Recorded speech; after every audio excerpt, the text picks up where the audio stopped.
My wife said I could trade with you anytime. She goes, I'd rather 8 Sundays versus 70 games versus of the 70 Paw Sox. I'll make the trade. She goes, that'd be great, especially now we got the 2-year-olds. I know, right?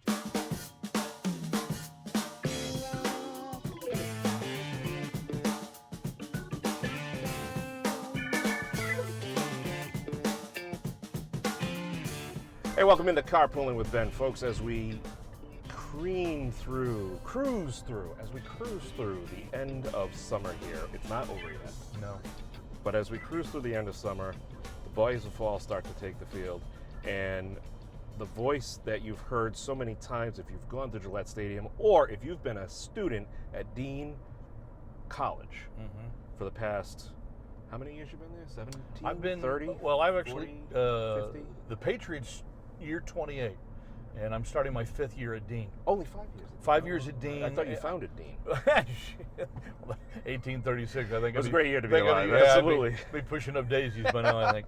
I taught at Emerson for 10 years before I moved to Dean. So, John Rooke, ladies and gentlemen, PA announcer extraordinaire over at for your New England Patriots, a voice that's synonymous with the stadium. He rattles the rafters there. Can I put these on and make me look more studious? Yeah, I think it's when we talk about the college stuff, especially because well, where do you use the glasses more? Do you use them at a game, or do you use them in classroom? Both. Yeah, all of the above. We're getting to that point in life, aren't we now? We are. You're one of the 32 people in the country who have at least 8 Sundays planned for you. Sometimes a few more. We like that, especially over the last 2 decades there. But you've been there 28 years. 28 years. How did that start for you? You know, it was really sort of an odd story. I was working at WPRO part-time after I had left Channel 12. Okay. And WPRI. Yeah, WPRI. Yep. And I happened to be hosting the radio show that Chuck Wilson, who was the actual show host at the time, he was actually doing the program that night, but the radio station wanted me to come and mingle and sort of host the commercial part where I would speak to the crowd and do raffles and giveaways and trivia and all that kind of stuff. And I was happy to do it for Chuck, and I was looking for stuff to do because I was between jobs. It was actually right before I started working at Channel 10 after I left 12. Sure. And there were 3 Patriots marketing executives in the audience. I didn't know that. They came up to me after and they said, wow, we really like the way you engage the crowd. And our public address announcer, a guy by the name of George Yusevich, who had really been the only public address announcer they had ever since the team was founded in 1960, he was retiring. Yep. And they said, we're going to, have an open audition, or we're going to have an audition for the new, stadium voice, and we'd like for you to audition. Awesome. Okay, sure. I was sort of dumbfounded, but I okay, I would love to do that because I had actually done that once before. I spent 1 year during my time in San Antonio as the stadium arena voice for the Spurs. Okay. In between TV, radio, all that other stuff that I was doing, and they asked me to do that for 1 season, so I did for them. So I thought that'd be fun to do. So I went and did a quarter of a preseason game. I got the gig. Nice. And I've had it ever since. That's so great. You mentioned you were in San Antonio. Where are you from originally? Like what kind of Fort Worth, Texas. Okay. And you moved up here because you had a love of snow shovels or something? I mean, what brought you up here? No, I had a jackass agent that moved me up here. No, actually, I guess we're not tagging them or giving them a shout out during this episode. No, he was a good guy. But I mean, I used to give him unmitigated crap for okay, so I'm leaving, 80 degrees and sunshine for this every time we'd get a snowfall. Sure. But clearly I've enjoyed it, Ben, because I've been here for 31 years. Sure. So I've stayed here. My kids, born and raised here. Yeah. So I mean, I love it here. You're in it. Yeah, I'm in it. We'll talk about the college stuff in just a moment too, because you got some great things happening over at the school. We're just there. They're doing a lot of, freshening up, new everything. Yeah. College is great. It's beautiful. Thank you. Another place that always is did it updating. all myself. You did a great job. Thank well, you. It's funny because when I was asking, I said, "Where is John Rooke's office?" They said, "You go past the trophy case, and then on the left." I said, he won all those trophies, right? And the guy just like, no. Well, okay. Well, so long as he's loved.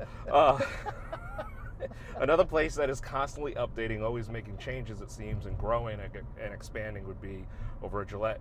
What is game day like? As far as, I mean, if there's a 1 o'clock game, what time are you there? I'm usually there in place by 9 a.m., 4 Really? hours before kickoff. Wow.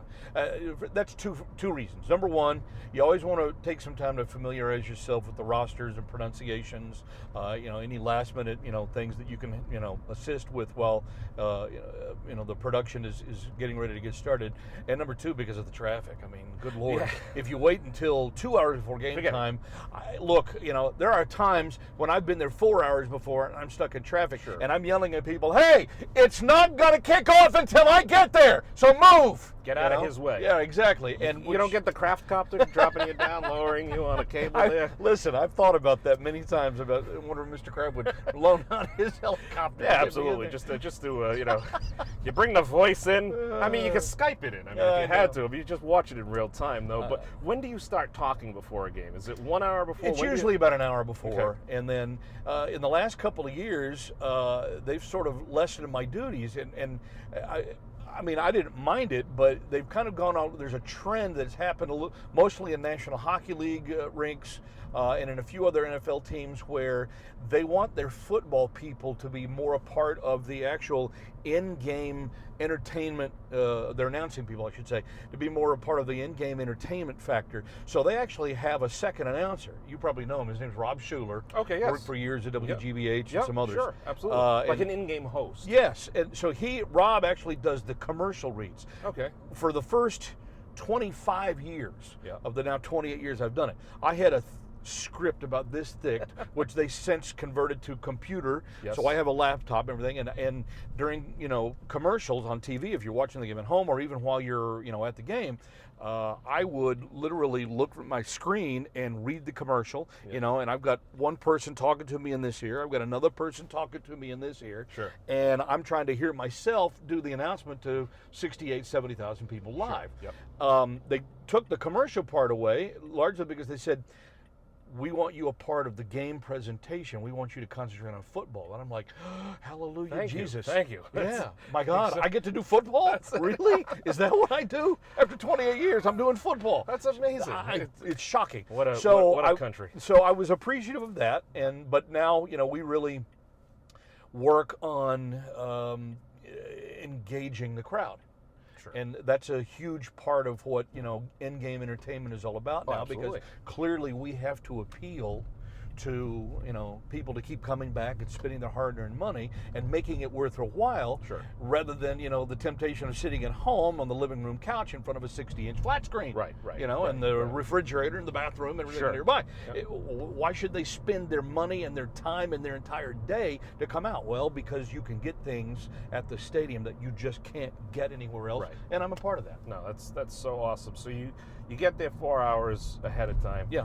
After the game's over and you're done with your script reads and everything, how long does it take you to actually get out? I mean, well, it usually it varies, only because if there's a day game, then after day games, I go up into the Putnam Club, which is the the club on the sidelines there, and I do a post-game interview for season ticket holders with one of the Patriots players. So fantastic. They bring a Patriot player up in the locker room. I hold a sort of a mini news conference with him for the season ticket holders in the Putnam Club.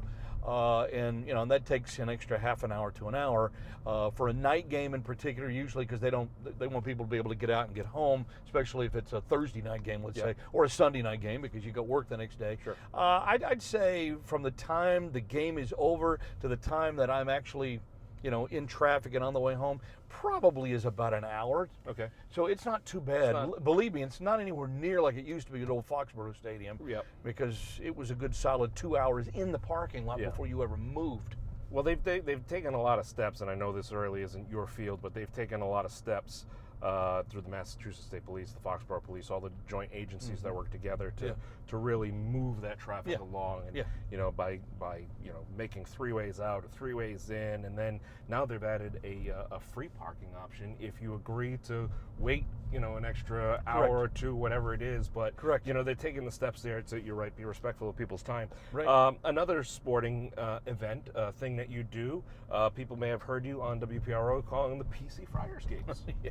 that's 31 years for that. Yeah, and well, on a variety of stations. And I just saw the other day on social media, the old interwebs there. I think, as the coach Belichick calls it, space. MySpace. MySpace. MySpace. Yeah, exactly. Spacebook. Facebook, MySpace. Yeah. There's another Rooke entering the fold full time. I asked my son Austin. I said, "Are you sure you want to do this? I mean, are you really sure?" I think he obviously comes by it honestly because he's grown up with it. But I'm obviously very proud. I think he's got every capability of doing a very good job for the Providence Bruins, and I know he's excited about the opportunity. And he worked for them last year in their ticket sales department, and everybody thought this was a better fit for him. I can't disagree with that. So he's going to get a chance to try his chops out, and hopefully he'll get some good feedback from folks. Awesome. So that's for the Providence Bruins. You obviously do the Providence Fries over there at the Dunkin' Donuts Center in Providence. Yeah, you just can't get rid of these Rooke guys in the Dunkin' Donuts Center. It's okay. That's okay. We like you there. You do a great job, I think. I think. But again, as my wife said, if I wanted to trade with you for the Paw Sox gig, let's see, 8 games, 70 games. Yeah. It's a bit of a commitment, but it's always in good fun. Your full-time career, your real job, is over at Dean College, which is, to be candid, there are so many schools in Massachusetts, in New England, that perhaps this school gets overlooked, but it is an impressive campus and an impressive facility. Well, I'm glad you said that. Thank you, because it really is a gorgeous little campus. It's in bucolic Franklin, Mass. Yep. It is a quintessential New England town, right down to the ivy covering some of the red brick walls. The campus is small. We've got 1,200 students, 14 counting the school, 1,400 counting the School of Continuing Studies, but basically 1,150 to 1,200 undergraduates. 90% of which live on campus. Oh, wow. So our dorms are full. Okay. Last fall was our 29-year high for enrollment, and we expect basically the same number to begin this fall. Where do you guys? What's your primary focuses of study? Obviously, sports communications. I am a full-time communications professor. We actually launched a year ago, not quite a year ago, a sports broadcast major. Okay. First of its kind here, in the area. Yeah. Not only in Massachusetts, but in Rhode Island too. So we're the only school that I know that has a sports broadcasting major. And obviously they wanted to develop that because of my presence here, but I think it's good to have small school options, to be able to go out and do something that maybe you can only go to a place like Syracuse or a place like Northwestern or Texas or Missouri or some of the big journalism schools in the country. Now you can do that in a small school environment, and a lot of times small schools don't have the infrastructure to be able to put together a program like that. Sure. Well, they've got me and my 40 plus years of experience as all the infrastructure they need. That's right. I've got the backing of the president. I'm a direct report to the college president. We're actually in the School of Business, our communications department, which I think is brilliantly smart. Can I use that phrase? Brilliantly smart? Is that redundant? I think you, as a professor, did. You're a professor. I mean, you're not dressed like the wise owl on the potato chip bag, but I mean, I'll go with it. Wait. Now I look better. That's it. There we go. I'll cue up some Vivaldi or some classical music underneath to really, set the mode here. Right. But we thought, putting communications in the business school made sense because of the basically the infrastructure between the two. We have sport management degree, sport marketing degrees, in different programs at Dean that basically wash hand in hand with communications. If a student is out there and really wants to get involved, let's say in the sports entertainment field, and this is a legitimate money-making industry, there's a lot of opportunity out there, as you well know. Then what we do is we ask our sport management students to take communications courses as electives. We ask our comm students to take sport management courses and business courses as electives because the business is intertwined. The more that you know about the business of sport, the more you're going to be able to understand and do your job at a higher level. Okay. You've got to have a business sense. You've got to be able to have a working sense of how it's done as opposed to just how to do it. Exactly. No, and so that's kind of, you know, the uniqueness of our program and the relationship that we have with Craft Sports and Entertainment. We're the only school in the country that has a true, what we call an academic partnership with a National Football League franchise. Wow. Which we're very proud of, which is why we get attention from all over the country for, you know, our programs, and and we're, you know, out there in our sport management degree program, you know, boxing with you know, bigger schools. Certainly Springfield College in this area has a nice sport management program. Curry has one. There's some other schools that have really solid programs that we can now stand up to and basically go toe-to-toe with some of the best students out there because of the opportunities we're providing our students. That's incredible. That's incredible. People can obviously learn more about the college just by going online. They can learn more about the Patriots and the PC Friars and everything going online.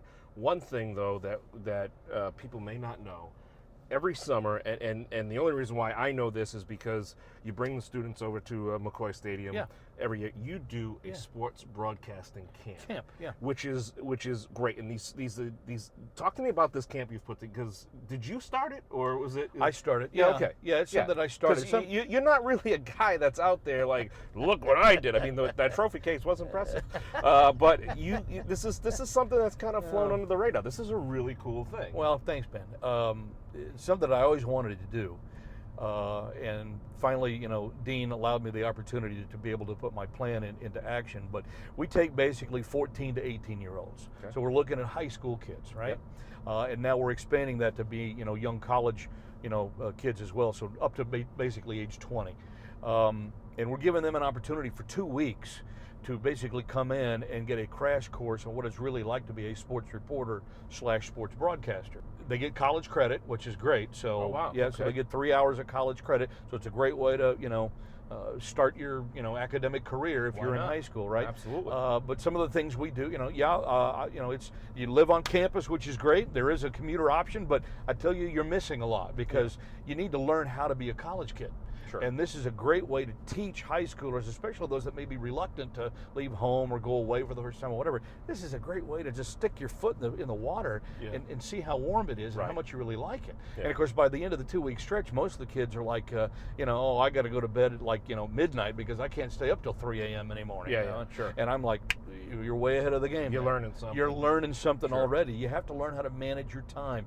And for students that age, managing time is most important. It's really difficult for freshmen to learn how to do that, especially nowadays. Everything's so much easier because you're doing this all the time. Oh, sure. Right? Oh, yeah, You know, absolutely. you're using electronic and digital means to basically manage and carry your life, whereas there's not a whole lot of critical thinking involved. Right. You know, and the critical thinking involved here is I got to get up and get to class at 9 a.m. Sure. So we do that. There's some lecture time usually in the morning, and then in the afternoon we're basically out rolling up our sleeves and we're doing it. Yeah, so you've seen us at McCoy. Right. You also take them to Gillette. Taking them to Gillette. They've done Revolution broadcasts. We set up the equipment, and basically they get the chance to test their broadcast chops. They do play-by-play. They do color analysis. We took them out to the NECBL, to the New Bedford Bay Sox game this year and let them do some of that. Awesome. They get to go cover training camp for the Patriots. This past summer, when the USA Basketball was at Providence College, you know, the Big East supplied the team that played at the Pan American games. We did the scrimmage at PC, so they got to cover, you know, do major college, you know, international basketball with Team USA. So it was a heck of a summer for the students, and the best compliment I can get, and I got it from one young lady. I had two girls in my class this past summer, and they basically said, we thought this was all just going to be like boring class stuff. And I'm like, no, that's the rest of college.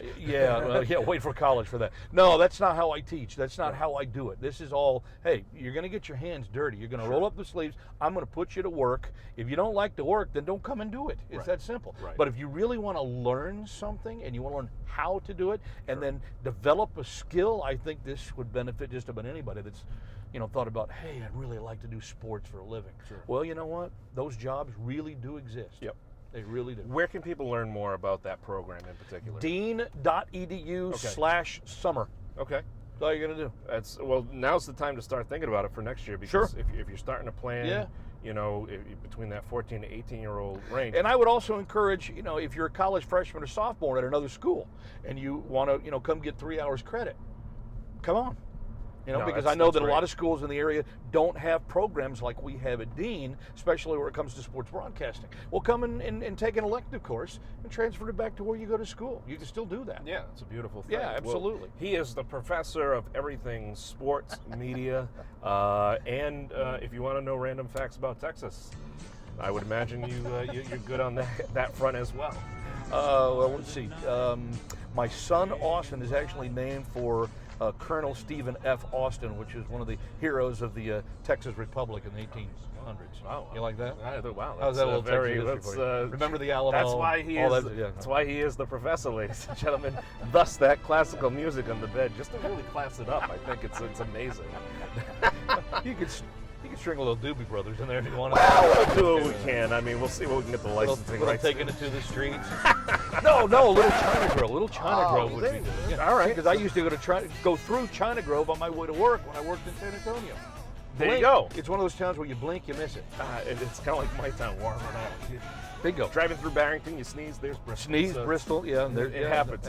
John Rooke, sir. Thanks, man. Good luck this season. Thanks for having I me. know your pipes are going to be all ready to go there in case something happens last minute. You can call. You're on the list, I'll brother. be right there. You're on the list. You're on the list. Number on the what page? 112, 113 of people who said, "Hey, you need a hand," but nobody ever asks me.